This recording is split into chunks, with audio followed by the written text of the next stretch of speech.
So guys, ito po si Senyor Dakila. Nakikita nyo po sa picture. Ito po, pumunta po kami ng Loyola niyan. Kaya yung pag-uwi ko, yung kamay niya nasira. Sinabi ko tuloy sa sarili ko, pakasira na si Senyor Dakila ko. Magpapatawad ako sa Panginoon. Ito po yung kanyang kanyang kamay. Inayos po ng mama ko.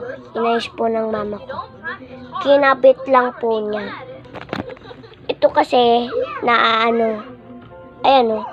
nababaliktad siya. Pag binaliktad mo, masisira yan. So, ito na po ang kanyang original na kamay. Hindi basta-basta ginagalaw ang puon.